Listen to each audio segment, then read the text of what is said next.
하고 있으라, 이런 제목으로 말씀을 전하겠습니다. 아침에 이 강단에서 기도를 하는데 주님이 이런 마음을 저에게 주는 거예요. 또 한 번 저를 돌아보게 하시면서 주는 것이요. 두 가지 생각이 있었는데 하나는 제 마음이 약간 무거운 부분이 있었습니다. 그러다 보니까 우리 사랑하는 지체들도 마음이 좀 눌리기도 하고 무거울 때가 있겠구나, 이런 생각을 하면서 또 이심저심으로 나도 주님의 은혜를 구하며 또 그런 지체들을 또 사랑하는 마음이 들기도 하더라고요. 그렇겠구나. 내가 마음이 눌리는 게 있듯이 성도들도 눌릴 때가 있겠구나, 그런 생각을 하면서 또 떠오르는 지체들을 생각하면서 기도하게 되고 또 주님의 마음을 부어주시기도 했습니다. 또 한 가지는요, 이런 것이었습니다. 주님, 예비하고 있으라고 하셨죠? 준비하고 있으라고 하셨잖아요. 그런데 어느 정도 말하는 거예요? 이러면서 주님, 제가 이만큼 주님 섬기잖아요. 이만큼 주님 사랑하는 거 주님 아시죠?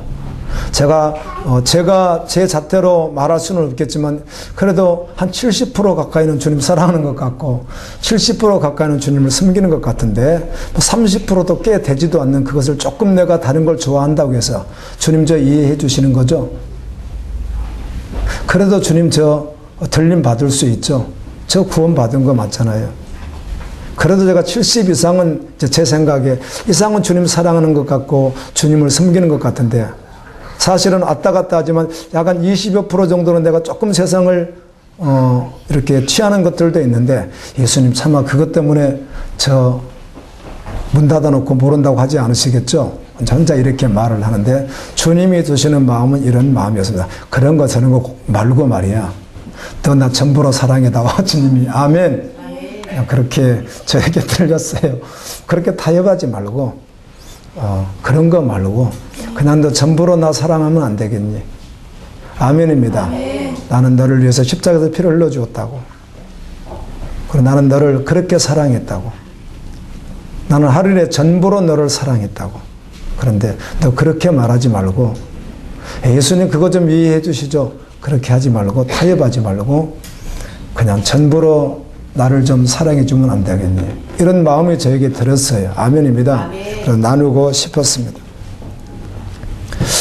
마태복음 22장부터 25장까지는 예루살렘 입성 후 화요일에 주로 있었던 사건으로 보여집니다. 화요일 예수님께서 하신 말씀들이잖아요. 21장 23절부터 22장까지 내용을 보게 되면 바리새인들이 예수님을 끊임없이 공격합니다. 십자가 지식이 한 이틀 남겨놨는데 이 바리새인들이 어떻게 하면 잡아 죽일까 이렇게 하고 있었죠. 그러나 주님의 때는 목요일이었습니다. 잡히는 날이. 하나님이 정하신 때가 목요일이었어요. 아멘. 그래서 그때까지는 그들이 언제든지 잡을 수 있지만 하나님의 때가 아니니까 잡지 못하는 것이죠. 계속해서 예수님을 공격했고 그래서 23장에서는 예수님이 그들에게 조목조목 하나님의 말씀을 전하시면서 예수가는 서기관들과 바리새인들에 대한 책망을 한 장 전체를 하려 합니다. 23장 전체가 그렇게 책망을 하십니다. 그리고 24장에 들어가게 되면 마지막 때 징조에 대하여 그리고 마지막에 대하여 주님 오심에 대하여 말씀합니다. 이렇게 하시면서 쭉 말씀을 하시고 24장 36절에 천지는 없어질지언정 내 말은 없어지지 아니하리라. 이렇게 말씀합니다. 그리고 37절부터 이렇게 시작하는 말씀입니다. 노아의 때와 같이 인자의 임함도 그러하리라. 홍수전에 노아가 방주에 들어가는 날까지 사람들이 먹고 마시고 장가들고 시집가고 있으면서 홍수가 나서 그들을 다 멸하기까지 깨달지 못하였으니 인자의 임함도 그와 같으리라. 그때 두 사람이 밭에 있으면 한 사람은 데려가고 한 사람은 버려둠을 당할 것이요. 그때 두 사람이 맷돌질을 하고 있으면 한 사람은 데려가고 한 사람은 버려둠을 당할 것이요. 누가복음 17장 34절에서는 병행 구절인데 이렇게 되어 있습니다. 내가 너희에게 이르노니 그 밤에 둘이 한 자리에 누워 있음에 하나는 데려감을 얻고 하나는 버려둠을 당할 것이요. 그리고 42절 44절에서 이렇게 말씀합니다. 그러므로 깨어 있으라. 어느 날에 너희 주가 임할는지 너희가 알지 못함이니라. 이러므로 너희도 준비하고 있으라. 생각하지 않는 때 인자가 오리라. 그리고 25장 13절 오늘 우리가 읽은 말씀에는 그런즉 깨어 있으라. 너희는 그날과 그 시를 알지 못하느니라. 여호수아 여러분 오늘 24장 묵상하는 날이고 어제 23장 묵상했는데요. 14절에 보면 이런 말씀이 있습니다. 모든 선한 말씀이 하나도 틀리지 아니하고 다 너희에게 응하여 그 중에 하나도 어김이 없었다. 아멘. 지나간 사건을 회상하면서 그렇게 여호수아가 말씀을 전하는 내용입니다. 하나님이 우리에게 약속했던, 아브라함에게 약속했던, 이삭에게, 야곱에게 약속했던 그런 모든 말씀, 요셉에게 약속했던 모든 말씀들, 그리고 오늘 우리 12지파에게 약속했던 모든 말씀을 하나도 틀리지 않고 다 응했다는 것을 너희들이 보고 듣지 않았느냐, 이렇게 말씀하는 것이죠. 여러분, 하나님 말씀은 1.1획도 땅에 떨어지지 않냐고 다 이루어질 말씀입니다. 하나님은 살아 계십니다. 제가 종종 혼자서 이렇게 주님을 생각하다 보면 항상 떠오르는 것이 있다면 하나님은 살아 계신다는 겁니다. 하나님 살아 계심을 잊어버릴 때가 있잖아요. 여러분, 옆 사람 한번 이렇게 그냥 보세요. 괜찮습니다. 한번 보세요. 그 옆 사람 한번 보세요. 정말로 보세요. 예, 그 사람이 실제입니다. 지금요. 저 앉아 계시잖아요. 하나님도 이보다 더욱 실제인 거 아시죠? 여러분 옆에 앉아 계신 하나님으로요. 정말 더욱 실제시거든요. 그래서 다시 한번 주님 앞에 이렇게 나를 이렇게 한 번씩 설 때마다 주님은 살아 계시지. 너무 실제지. 요한계시록 4장 8절에 보면 그룹, 천사, 스랍, 가장 중요한 네 천사로 비유되어지는 이들에 대하여 생물로 말했는데, 생물은 각각 6날개를 가졌고 그 안과 주에는 눈들이 가득하더라. 그들이 밤낮 쉬지 않고 이르기를 거룩하다 거룩하다 거룩하다. 주 하나는 곧 전능하신 이여 전에도 계셨고 이제도 계시고 장차 오실리라. 아멘.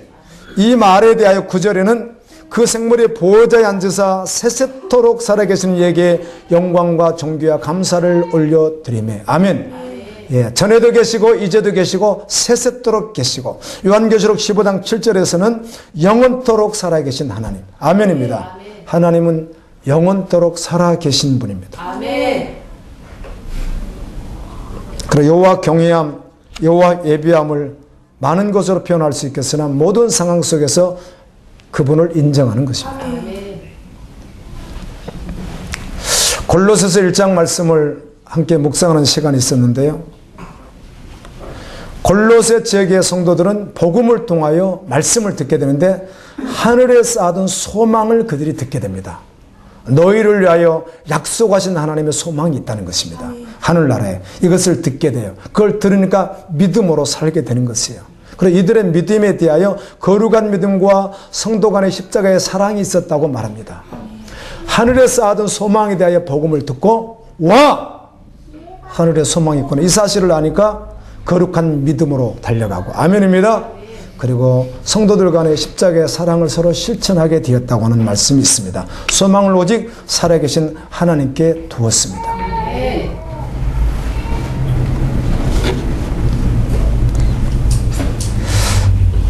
지금 여러분 옆자리에 있는 지체들이 실제로 어때요? 있듯이 하나님은 정말 실존하십니다. 살아 계십니다.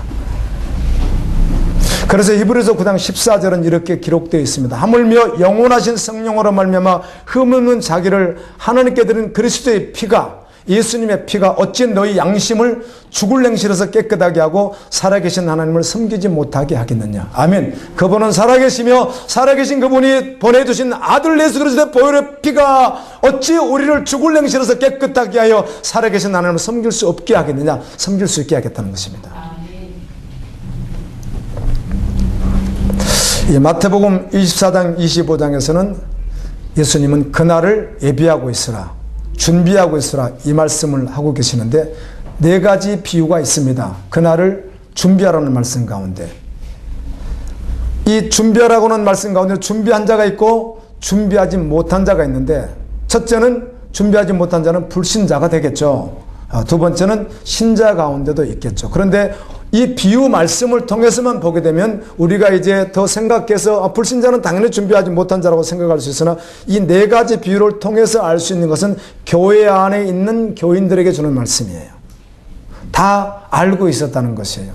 예수님이 온다는 것도 알고 신랑이 온다는 것도 알았다는 것이에요.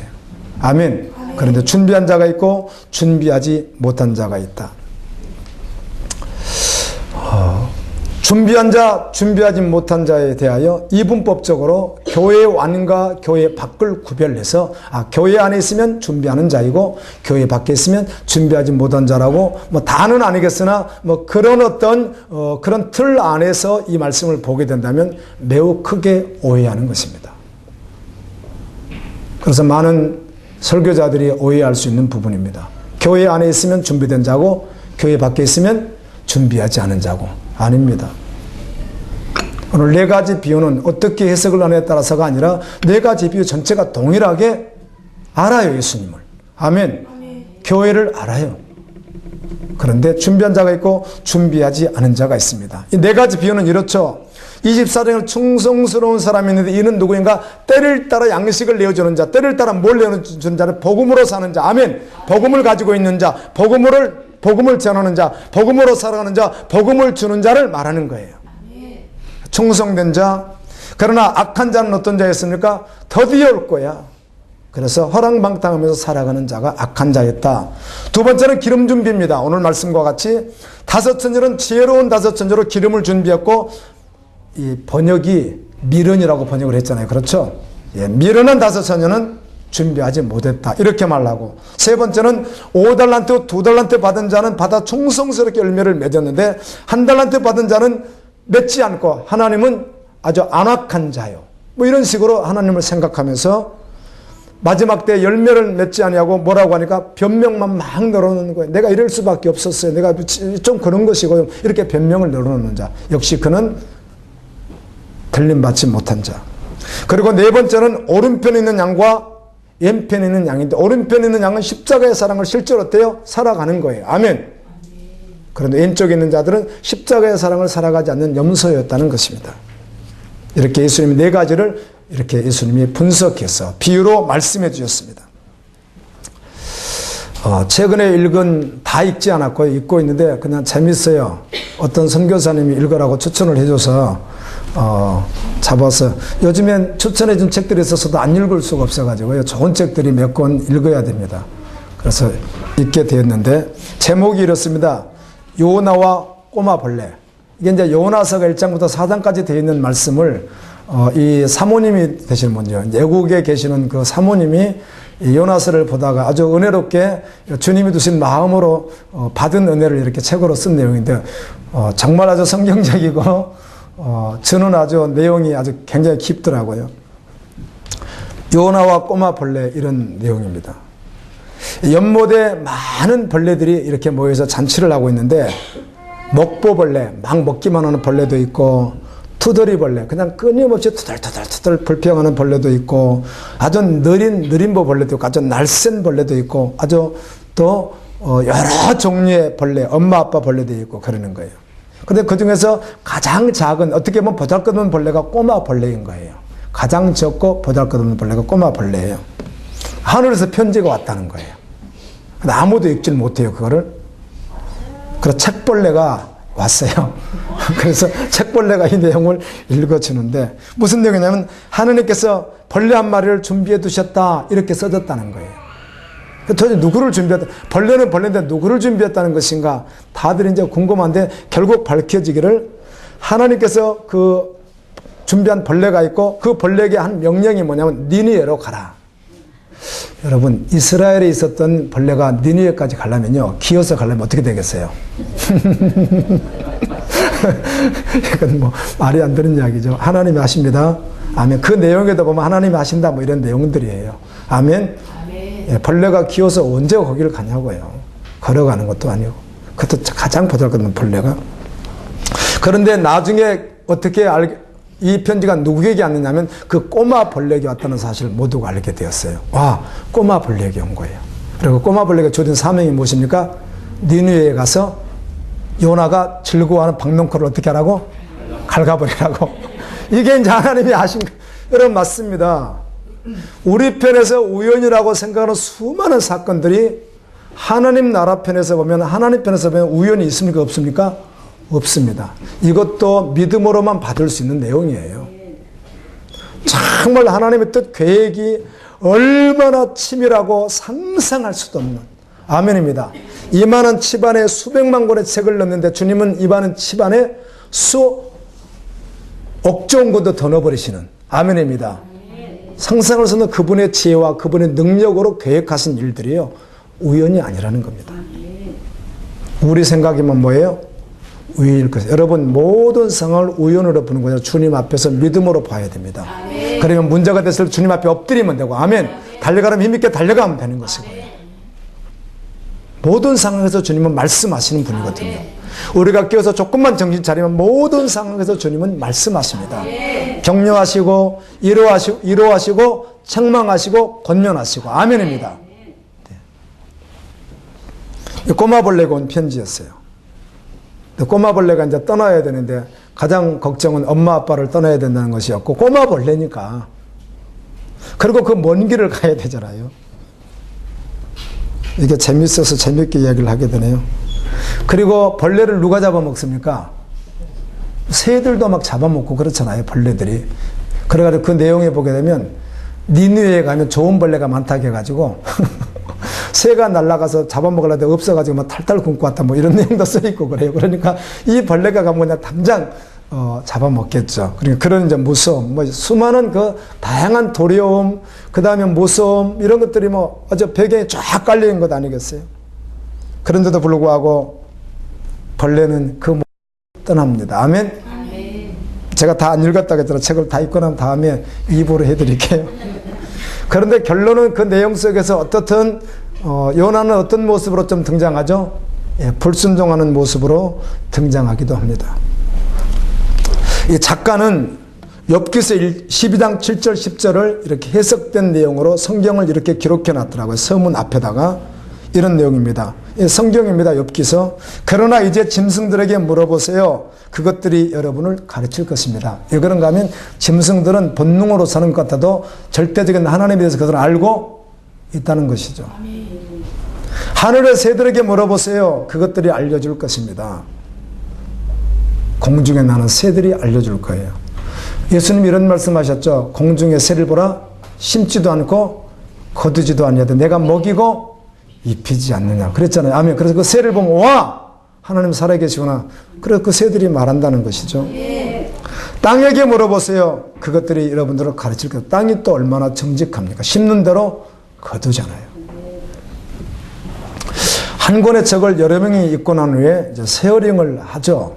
우리도 대학 다닐 때, 여러분 대학원 다닐 때 이렇게 많이 해보시잖아요. 그런 내용들을 그렇게 하다 보면 느낀 점이 조금씩 다를 수는 있습니다. 그 한 권의 책을 읽었을지라도. 그러나 작가의 의도를 파악하는 것은 매우 중요합니다. 그걸 정확히 파악해야 그게 핵심이니까 그렇다는 것이죠. 작가는 이 책에서 뭐 많은 이야기 가운데 이런 이야기를 하고 싶은 거겠죠. 하나님은 오늘 또 순종하는 사람, 바로 그 한 사람을 통해서 그분의 위대한 일을 이루어 가시고요. 연약하고 꼬마 벌레니까 가장 적다고 표현을 하거든요. 연약하고 정말 보잘것없는 것 같은 바로 그도. 아멘입니다. 믿음으로 반응하고 순종하면 주님이 하신다는 겁니다. 여호수아 23장 10절은 이렇게 기록되어 있더군요. 너희 중 한 사람이 천을 쫓으리니, 한 사람이 몇 명을 쫓아요? 이 말은 한 명이 1000명과 대항해서 이긴다 그 말입니다. 너희의 하나님 여호와가 너에게 말씀하신 것 같이 너희를 위하여 싸우시느니라. 여호수아서 23장을 보시게 되면 매번 기록되어 있습니다. 하나님께서 싸우신다. 아멘. 하나님의 전쟁, 하나님이 싸우신다는 말이 계속 반복돼서 기록되어 있습니다. 여러분, 이스라엘이 이겼던 것은 이스라엘의 전략이나 이스라엘의 어떤 강력한 어떤 힘이 아니고 그들은 믿음의 걸음을 걸었던 것이고, 누가 싸우신 것이죠? 하나님이 싸우신 것이라는 거예요. 우리의 믿음의 걸음이 그렇다는 것입니다. 내가 아무리 연약하고 어떤 상황이 있을지라도 믿음의 사람은 그 믿음으로 살아간다는 거예요. 그래서 그렇게 하실 때 하나님은 한 명이 몇을 쫓아요? 천을 쫓는다. 뭐 히브리서는 너무 엄청난 말씀도 하셨죠. 한 사람이 한 나라를 이기기도 한다, 이렇게 말씀하셨죠. 맞습니다. 또 작가는 그 말을 거기 쓰지 않았을지라도 우리 편에서 또 한번 생각해 보면 요나와 꼬마벌레를 통해서 그 미물인 짐승만 또 누가 못할 수도 있다? 요나가 못할 수도 있다? 뭐 이런 것도 한번 생각해 볼 수 있는. 그래서 그 앞에, 서문 앞에다가 엽기서를 썼어요. 새들에게 물어보세요. 벌레들에게 물어보세요. 짐승들에게 물어보세요. 땅에게 물어보세요. 이런 말을 썼더라고요. 그래서 그걸 왜 썼는가 내가 한번 깊이 생각해 봤습니다. 그러다 이런 작가가 이런 의도가 있었겠구나. 이런 것을 느껴보았습니다. 여러분, 열처녀가 신랑을 맞으러 갔습니다. 열처녀입니다. 무엇이 전제되어 있나요? 신랑이 온다는 것이 전제되어 있다는 것입니다. 세상에는 신랑이 온다는 것을 모르는 분들이 많이 계시죠. 교회 안에서는 듣기는 들어도 또 실제되지 않고 믿지 않는 분들도 있을 수 있고 전혀 준비하지 않을 수도 있고요.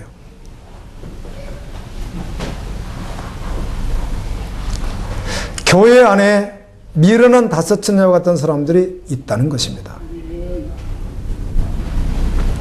애써서 저는 나는 아니겠지 이렇게 해보고 싶지만 내가 서론에 말씀했듯이 너 나 전부로 사랑할 수 없겠니? 그 주님 말씀 앞에 그냥 아멘 되어졌습니다. 부족하지만.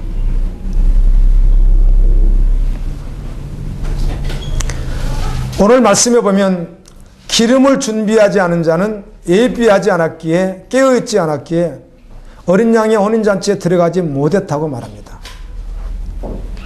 그런데 이런 생각할 수 있죠. 아무래도 그렇다고 못 들어가겠어. 내가 이 정도 했는데 들어가겠지. 여러분 이건 무서운 착각이거든요. 하나님을 자꾸 사람으로 생각하면 안 됩니다. 예수님이 이렇게 말하거든요. 마태복음에서 2번이나 24장에서 25장에서 2번이나 말합니다. 이거를 염소들에게 한번 하나는 악한 종이 한번 말할 때 이렇게 말해요. 너희가 들어가지 못하고 문 밖에서 쫓겨났을 때 그곳에 슬피 울며 이를 갈리라 이렇게 했단 말이에요. 그러면 슬피 울며 이를 갈면서 그들이 결국 갈 곳이 어딥니까? 지옥인데 여러분 제가요 신탄지를 이렇게 살고 있는데 정말 지옥문 앞에 서 있어서 지옥 떨어질 사람들이 와서 안 들어가겠다고 막 살려달라고 하면 저 같으면요 아이고 그래요 뭐 하도 사정하니까 못 이긴 채 하고 들어가지 마시라고 저는 그럴 것 같잖아요. 그럼 하나님이 저만 마음이 그렇게 하나님이 좁단 말이에요. 하나님이 나보다 더 마음이 더 좁아요. 하나님의 사랑이 나보다 더 부족해요. 하나님의 긍휼하심이 나보다 더 없단 말이에요. 하나님은 하나님이십니다. 그래서 성경엔 원리가 있습니다. 그리고 얼마나 말씀을 계속해 주셨습니까? 한 번 하시면 되는데 4번씩 뭐 많은 말씀 가운데 4번씩 비유로 동일하게 그냥 그 동일한 말을 계속 하시는 거예요. 전능하신 하나님의 선지자를 통해서 말씀해 주셨고 예수님이 오셔서 친히 말씀하셨고 그의 사도들이 말했고 그의 제자들이 말했고 오고 오는 모든 세대에 모든 사람이 듣도록 계속해서 말씀하셨어요. 우리는 충분히 들었습니다.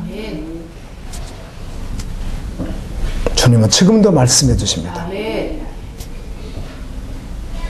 빈틈없이 지금도 말씀해 주십니다. 왜요? 그 문에 들어오기를 원하시는 분이 예수님이기 때문에 그렇습니다. 열린 문으로 들어오기를 원하시는 분이 예수님이니까 그런 거예요. 그리고 지금도 말씀하시잖아요. 지금도.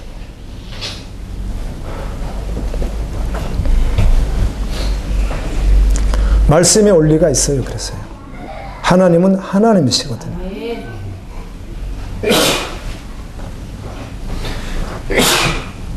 마태복음 25장 11절에 그 5 처녀들이 와서 주여 주여 우리에게 열어소서. 이게 얼마나 피맺힌 절규였겠어요. 문이 닫혔는데 마지막 하늘의 문이 닫혔을 때 그때 와서 열어달라고 얼마나 피맺힌 절규를 했겠습니까? 우리 마음 같으면 열어줄 것 같다니까요. 아유 그래도 열어주자. 저렇게 절규하는데 그래도 열어주지. 근데 열리지 않았습니다. 성경은 한 번도 그때 열린다고 말하지 않습니다. 닫으면 열리지 않는다는 겁니다. 그러니까 지금은 열려 있다는 것이에요. 누구나 들어갈 수 있도록. 어떤 상황, 어떤 죄악, 어느 곳에 있어도 누구나 지금은 믿음으로 들어갈 수 있도록 열려 있다는 거예요. 그러나 딱 닫혀졌을 때는 못 들어간다는 거예요.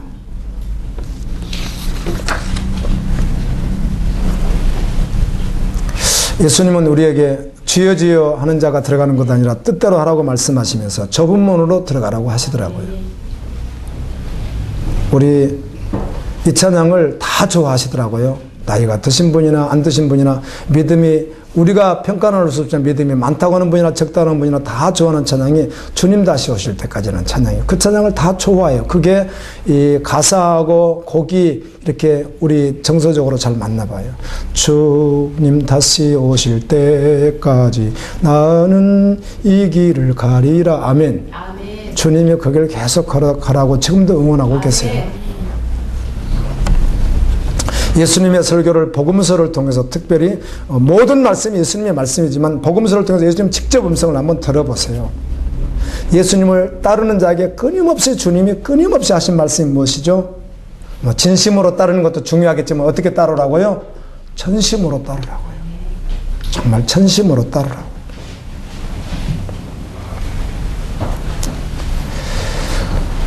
오늘 여기 말씀 가운데는 기름 준비한 자와 준비하지 않는 자 이렇게 했는데 이 말씀을 이단들이 이상하게 해석을 하고 그래서 사람들을 혼동시키고 그리고 기름이 뭔가 말하고 이게 성령인가 말씀인가 뭐 여러분 예수님은 그렇게 말씀하신 게 아니에요.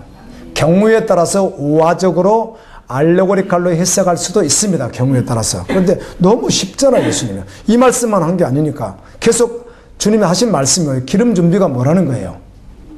이게 예비하고 있고 깨어 있었어. 아멘. 주님 말씀대로 순종에 걸으면 하나님 뜻대로 살라는 것이에요. 그걸 뭐 기름 준비가 따로 이렇게 통에다 뭐 하나 딱 차면 되는 걸로 이렇게 해버리면 안 되는 거예요. 이게 다 이단들이 사람들을 혼동시키는 거예요. 그 신뭐뭐라고 하는 그곳에서 자기가 기름을 파는 자래. 그럼 지도 못 들어갔네 뭐. 기름 팔다가 빨리 들어가야 되는데 못 들어가잖아요. 그런데 허무맹랑한 소리들을 하는 거예요. 지금 분명히 말하는 거죠. 비유예요, 비유. 아멘. 비유 속에 오화적 알레고리칼 해석을 할 수 있는 부분이 있습니다. 성경은 어떤 경우는 문자적 해석이 가능하고 어떤 건 역사적 해석, 문화적 해석이 가능한 것도 어떤 것도 도무지 어려운 것들도 있습니다. 경우에 따라 성경이 성경으로 이렇게 풀지 않는 것도 있거든요. 경우에 따라서 오화적 알레고리칼 해석이 필요할 때가 있습니다. 성경 해석 가운데. 그런데 이건 뭐 할 필요가 없잖아요. 그대로 뭘 말하는 거죠? 말씀이라고 해도 되고 성령에도 뭐라고 하지만 이 말씀 뭐예요? 준비하고 있으라, 깨어 있으라, 예비하고 있으라 그 말씀이에요. 매 순간 순종하면서 살아가라는 거죠. 주님 오시는 게 너무 분명하지만 또 분명한 것은 여러분 운명의 내일 일을 아무도 모른다는 사실입니다. 아무도 몰라. 지금 우리 예배 드리고 있는 순간에도 수많은 사람들이 죽어가고 있습니다. 병들어서 사고로, 교통사고로. 이번에도 경찰관 한번 만났는데 그러더라고요. 경찰관 하는 이야기가 대전 경찰인데요. 어떤 사람이 헬멧을 들고 자전거를 타고 내리막길을 내려가고 있다가 이 사람이 이게 풀어진 거예요. 이게 헬멧이 풀어지니까 헬멧을 이렇게 잡은 거예요. 이렇게 어떻게 해보려고 잡았는데 몸은 틀어지면서 헬멧도 벗겨지면서 자기도 떨어져 가지고 그냥 내진탕으로 죽었다는 거예요. 그런다고 헬멧 잘 쓰셔야 됩니다. 그냥 놔뒀으면 죽지라도 않았는데 이거 잡으려다가 그냥 죽었다고 이야기를 그 대전 경찰관이 최근에 저한테 이야기를 해주는 거예요. 그랬어요. 아무도 알 수 없습니다. 내일 일을. 그리고 호련히 주님이 오십니다. 호련히 오시면 들림이 일어납니다. 순식간에 납니다. 뭐 환난 전이냐 환난 후냐 환난 중이나 수많은 말을 할지라도 그냥 저는 말씀 있는 그대로 들림 이후에 대환란이 이 땅에 일어납니다. 마지막 대접장이 임합니다. 예수님은 이렇게 말씀했어요. 마지막 때 노아의 때와 노세 때와 같다. 계속 말씀하시는 거예요. 노아의 때와 노세 때 수많은 사람들이 교회 안에 있었던 사람들이 복음으로 살아가지 못한 시대가 있었잖아요. 그와 같다는 것이에요. 같다는 거. 그때와 같다예요. 그때와 같아. 다르지 않고. 교회 아닌가 교회 밖으로 이분법적으로 절대로 해석하면 안 돼요. 성경을.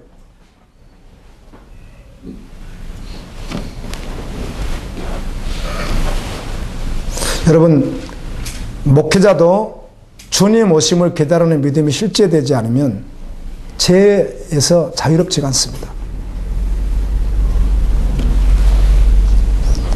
이 세상은 지금요, 완전히 제 덩어리가 뭉쳐져서, 이게 뭉쳐져서요, 얼마나 커지는지 몰라요. 죄가 막 커져서 뭉쳐서 굴러갑니다. 이게 교회 안에도 얼마나 많이 들어왔는지 우리 금방 알 수 있죠. 오늘 교회를 보십시오.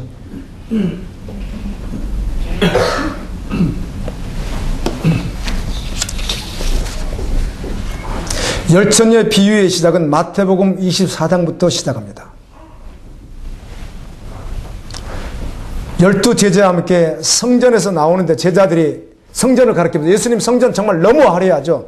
여러분 죄송합니다만 오해해서 솔로몬 성전을 오해하고 스룹바벨 성전, 솔로몬 성전, 헤롯 성전 그렇잖아요. 특별히 솔로몬 성전을 오해해서 오늘날 교회에도 많이 오해한 부분이 있겠지만 화려하게 지어서 주님이 받으실 것이다. 주님만 아시죠.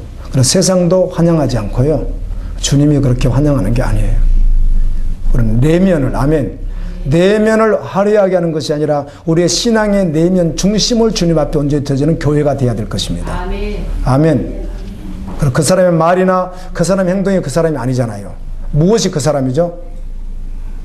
그 사람 말 가지고도 약간의 그 사람인가 보다고 느낄 수 있고 그 사람의 행동을 통해서 그 사람이 느낄 수 있으나 그 사람 말과 행동으로 그 사람을 알 수 있는 게 아니라 그 사람이 무엇이 정말 그 사람이에요? 마음이 그 사람이잖아요. 주님은 그 중심을 받으시는 거 아니에요.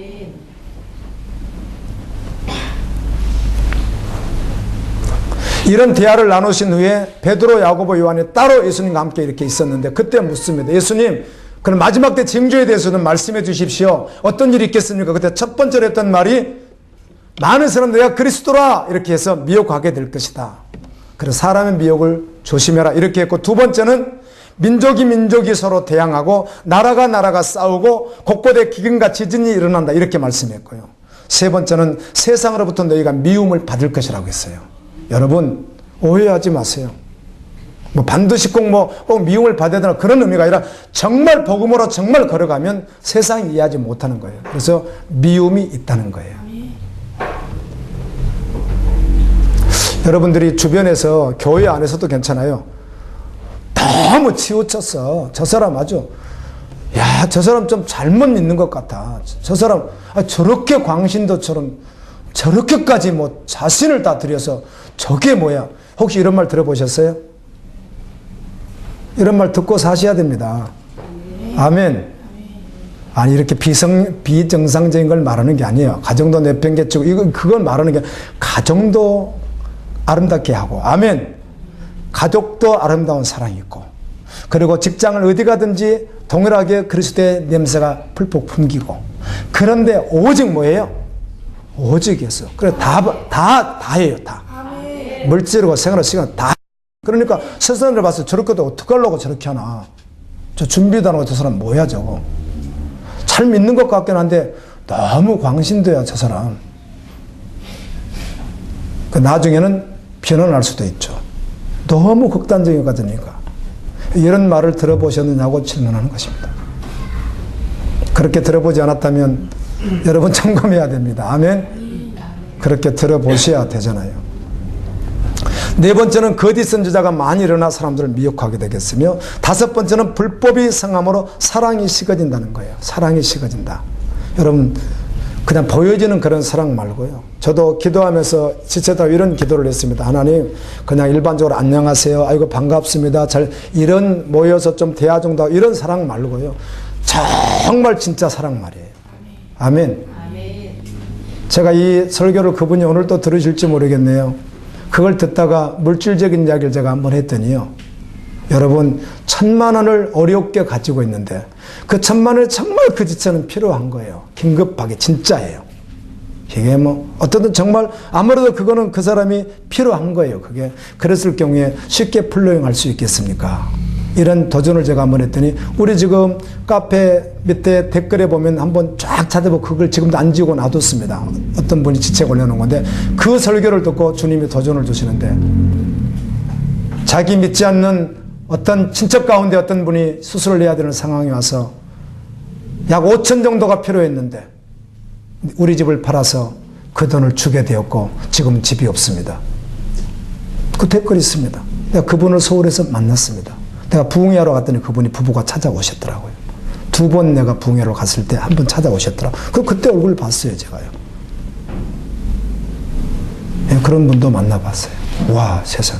본인을 주님의 신부라고 하시더라고요. 그렇게 쉬운 건 아니지만 초대교회는 넉넉히 그렇게 했습니다. 아멘. 아멘. 공동체가 그렇게 살아갔거든요. 저는 동의합니다. 이런 말에 대해서 영성의 최고의 단계는 연합이다. 아멘. 영성이 있다. 나는 뭐 하나님 잘 섬긴다. 나는 위대한 사역자다. 나는 능력이 있다. 나는 뭐 기도하면 역사가 일어난다. 뭐 나는 선교지에서 그렇게 한다. 나는 목사로서 그렇게 한다. 나는 직분자로서 그렇게 한다. 무슨 말을 할지라도 영성의 최고의 단계는 뭐예요? 연합이라는 것입니다. 주님이 연합을 굉장히 많이 말씀하시잖아요. 연합이. 혼자는 잘할 수 있고 못할 수도 있지만 그런데 함께 하라고 하면 잘 못한다는 것이죠. 선교지가 그렇다고 그래요. 목회자 세계도 마찬가지입니다.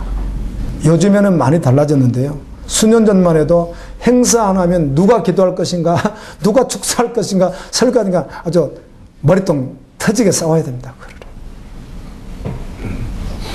누가 그걸 할 것이냐 그거죠. 대전 성수야 집회를 하는데 누가 그거를 담당해서 맡을 것이냐 이 말이죠. 그러니까 안 되니까 다 어떻게? 준비위원장, 총무위원장, 서기위원장 해가지고 명칭을 다 똑같이 통일해버리면 뭐라고? 위원장이라고 다 통일시켜버리는 거예요. 서기가 높냐 총무가 높냐 그럴 것 없다. 차라리 다 뭐로 붙이자?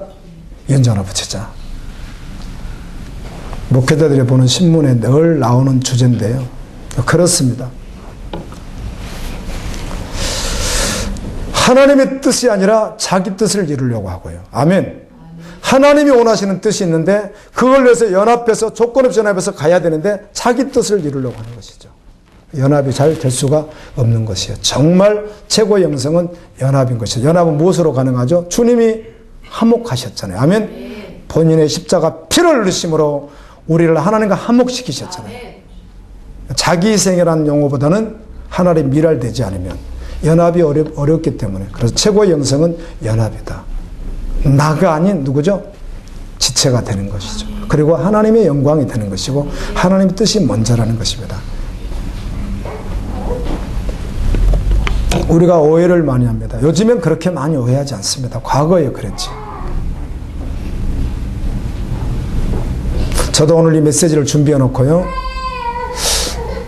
설교하다가 어느 부분 보니까 소리를 치야 될 것 같은 생각이 드는 거예요. 제가 준비를 하다 보니까. 그래서 이 부분은 내가 오늘 또 과거의 부흥사들처럼 막 소리를 지르면서 막 열정적으로 소리를 치려 근데 벌써 그렇게 안 하고 지나갔어요. 주여. 내가 그런 마음이 드는 거예요. 목회자가 여기서 막 있는 것처럼 소리를 질러대고 그러면 성도들이 그것도 매료되고 하던데 여러분 그런 것도 속지 마세요. 아멘. 진짜 영성은 그런 게 아니에요. 정말 연합이고 주님과 홀로 있을 때 영성이고 아멘. 나 여러분을 얼마든지 속일 수 있어요. 그러나 주님을 내가 못 속인단 말이에요. 참 영성은 홀로 있을 때일 뿐만 아니라 연합으로 정말 그 속에 진정한 사랑으로 드러나는 거예요. 아멘.